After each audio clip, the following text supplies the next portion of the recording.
good this direction, but we're not good this direction. Okay, just open it.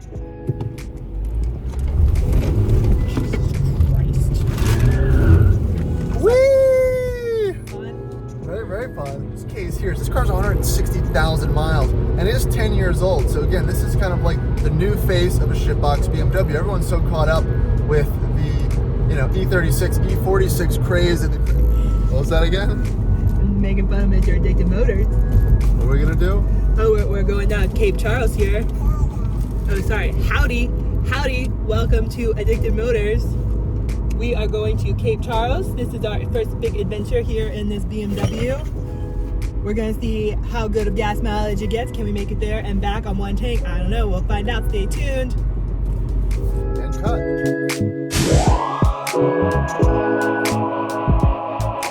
Howdy, welcome back to the Addicted Motors YouTube channel. My name is Troy, and today we're going to be doing something of the road trip flavor with my new to me 2014 F11 BMW 328D. Now, again, for the Land Rover fans, this car is not very exciting, but I find it incredibly intriguing just because it's diesel. It's pretty efficient, and I'm not really sacrificing that much to drive it.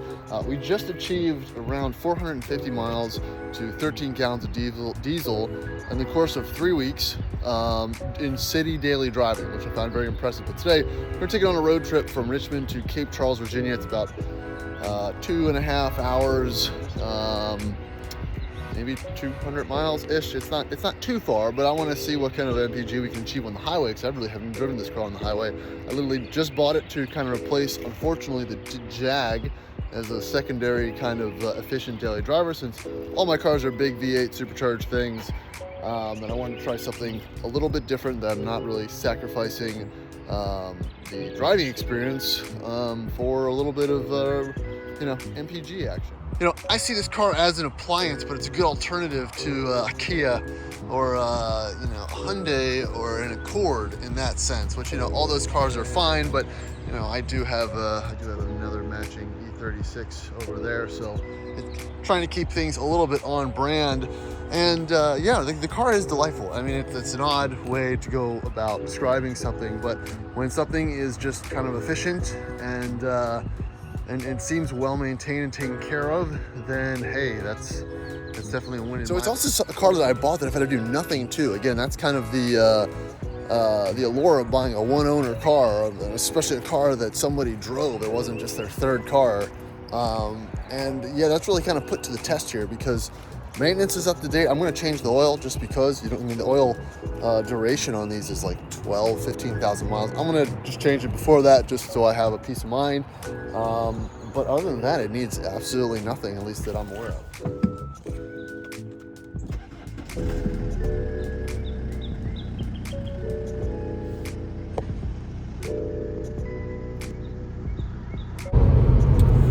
Alright, so we finally made it on the road. I got Max in the background, and I'm trying to make this video in between him playing copyright music on his little boombox. But let's talk about the car. Now, 2014 F11 2.0 turbocharged, one turbo, two turbos, I'm not sure. It's got some turbos up there.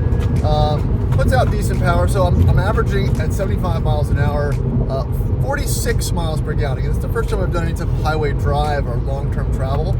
We're not going too far, just 130 miles there and back. But again, for someone who's never really experienced or owned a vehicle that gets reasonable mileage, especially diesel mileage, it's pretty good. I'm taking just under 2,000 RPM. Now, this is a ZF 8-speed, which usually it's something I'm not a fan of, but the torque from the diesel makes it very reasonable to hang out on the highway in those higher gears. And right now, again, it's an Eco Pro mode. You have 3 different modes. You've got Comfort, Eco Pro, and Sport. It adjusts some of the car's settings to drive the most efficiently. I feel like sometimes if you're coasting, it'll drop you down to neutral. It'll kind of lower to the point where your shifting happens to reduce engine strain and whatnot. And gives you some fun little things to play with on the dash. So we'll see where we actually end up mileage-wise, but I'm going to be pretty impressed. I mean, we might be able to get there in 3 or so gallons of diesel, which would be fun. Now, again, this car, you can change the personality though. If I put it in sport mode, I think it only gives you 7 of the 8 gears. It hangs your shifts a little longer, and it actually pulls really well. I think the car has like 250 or 270 foot-pounds of torque or something like that. So it's not unreasonable when you want it to, you know, be a little sportier. It firms things up, definitely. Now, what are my plans for this car? Well, it's just this exact purpose, just to have something a little more efficient and fun in the fleet. Again, it is nice to have Bluetooth and all the modern amenities, but you know, the use case here is this car's 160,000 miles and it is 10 years old. So again, this is kind of like the new face of a shitbox BMW. Everyone's so caught up with the, you know, E36, E46 craze that are associated with those cars. And you do tend to forget that this is a 10-year-old car, and without a dealer markup, you can get over around $5,000 that need a little bit of work with okay miles. Again, I don't think I would have looked personally at a gas or a petrol version. It just doesn't do anything for me. There's no extra little spice that makes it more appealing than something else. But the diesel aspect of this, and seeing what the reliability and how the car is finish-wise at 160,000 miles, is something that I am, you know, willing to dip my toe into. Again, I did not pay much money for this car, which makes it very hilarious. I paid much more for broken Land Rovers. And again, this is a much more enjoyable experience. It's something I could definitely sell for way more than I paid for it. So right now, it's time to enjoy some free miles and, you know, kind of keep the car enthusiast thing alive.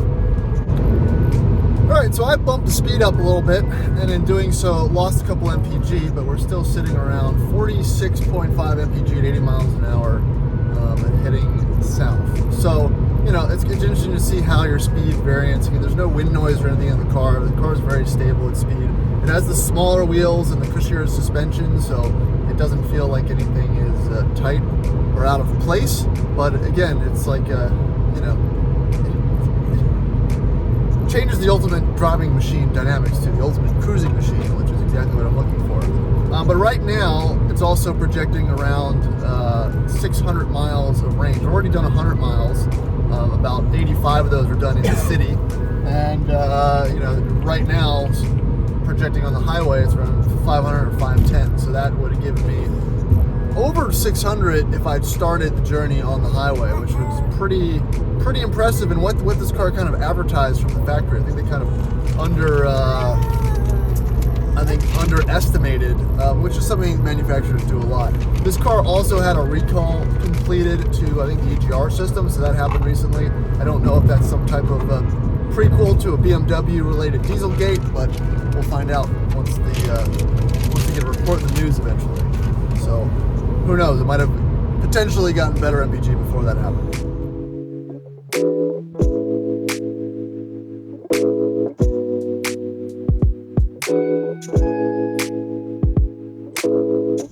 Alright, so here's what I'm talking about with the in eco mode. If I'm just cruising and I'm on a downhill and I take my foot off the gas, notice the RPMs drops to neutral. It's a seamless transition and the car just rolls. It's pretty interesting. And then as soon as I put my foot back on the gas, pops back into gear, split second of hesitation, and we're back at it. So, you know, again, it's cool how seamless it is. It's not like a stop-start function, which I'd have turned off.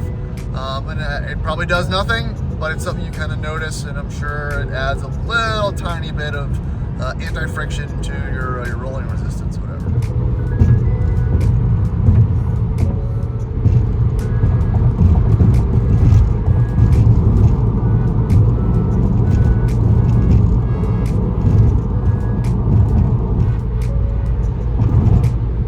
So taking off across the Chesapeake Bay Bridge, $16 each way across this bad boy. It connects, I don't know, the southeast side of Virginia to that little weird part of Virginia that's part of Maryland.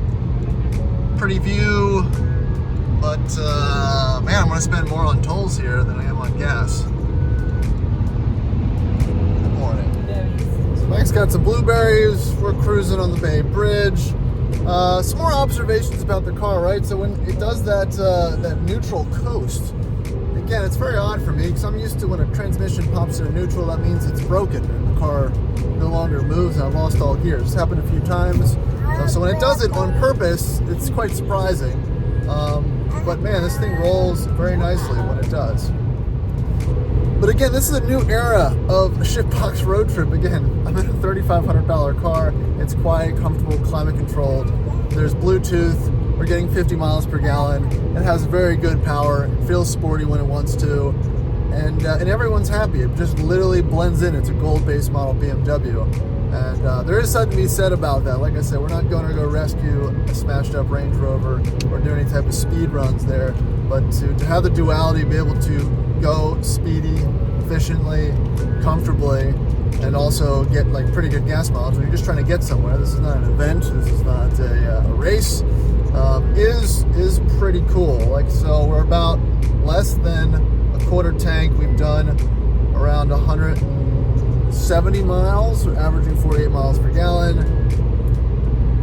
Really doesn't get any better than that. I'm not driving a Prius, so you know the efficiency of a small diesel engine really is interesting. It's a shame that more U.S. models haven't been able to integrate that correctly.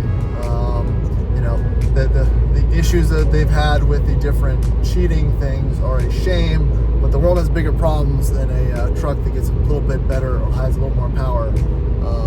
You know, there's some other industries out there that can use that spotlight from the EPA. So now we're going under the Channel Tunnel. So the bridge also has a tunnel halfway through, and it is kind of odd because you have oncoming traffic on this bridge. And as I go down, because we're going down under the channel, the cars pop into neutral, and I'm accelerating downhill with oncoming traffic and no divider. So the glory and the trust in your fellow man to not destroy you and your family while crossing a tunnel under the ocean. Melanie said she did this in an RV, and it was one of the scariest things she's ever done. Well, that's not a good barometer for scary things.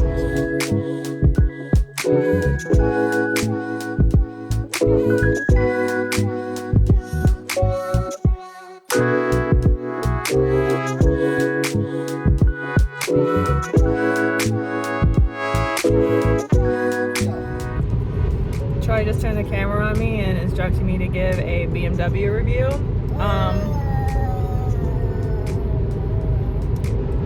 I got nothing. How does it compare to some of the other cars that we purchased for your use? I like this car more than the Volvo. The only issue with this car is I drive Max to work with me in the morning and drop him off with my mom.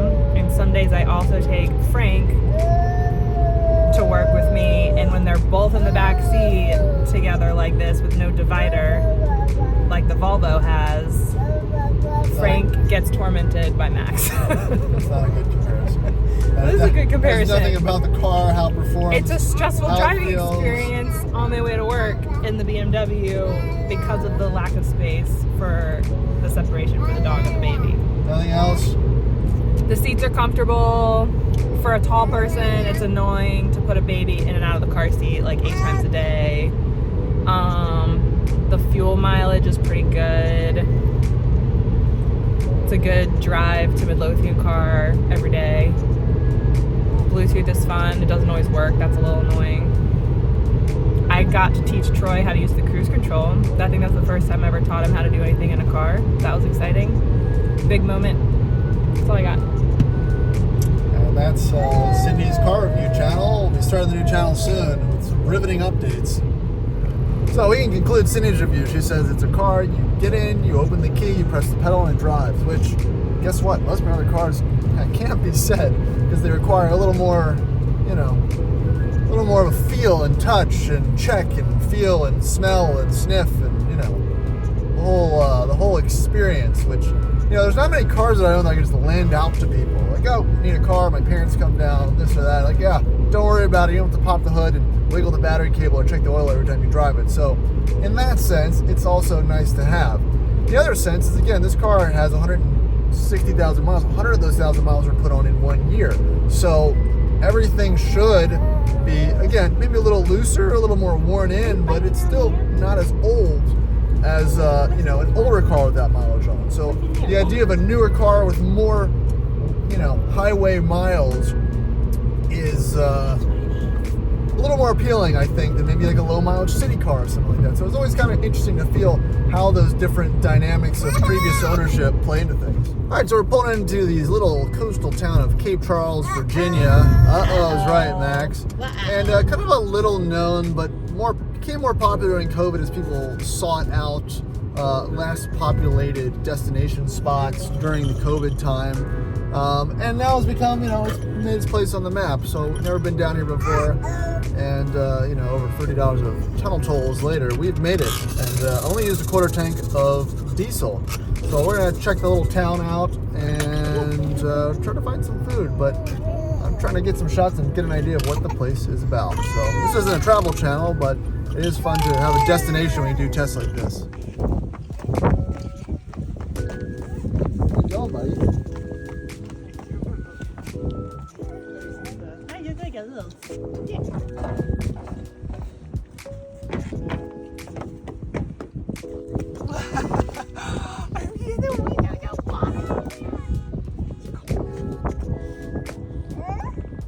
Those guys water.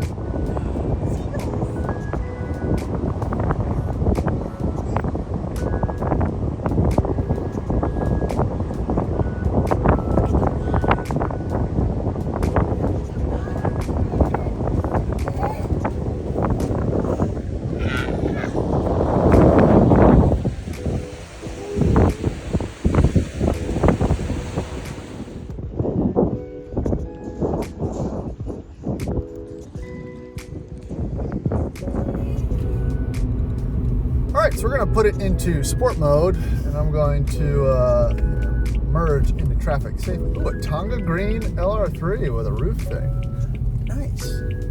All right, so let's go a little 0 to 60 from a turn, foot all the way to the floor, but I did hit the kick down, and that's 60. So again, the feeling of speed, because it's a diesel and it doesn't rev all the way out, is a little different. You hit shift points at 3,000, 3,500, and it just shoves you there.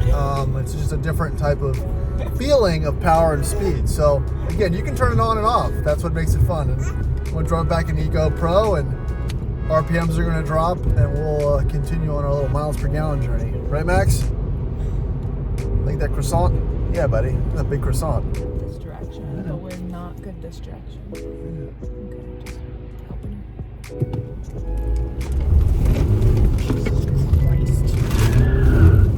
Whee! Fun. Very, very fun. And welcome to the Virginia Beach area. We are stopped at the tunnel, so we'll be here for another 16 hours. So all my little calculations. Right down the pooper. Max, what do you think about the traffic, buddy? Max, what do you think about the traffic? Brah. Brah. What sound does the truck make, Max? No sounds, because they're all dead. What? It's also never good when you're in traffic because of an accident and the fire trucks are coming up behind you and you're on a 2-lane bridge. Can't really do much about that. This is what you want to see when they just pass you just in time to trap you on a bridge for hours.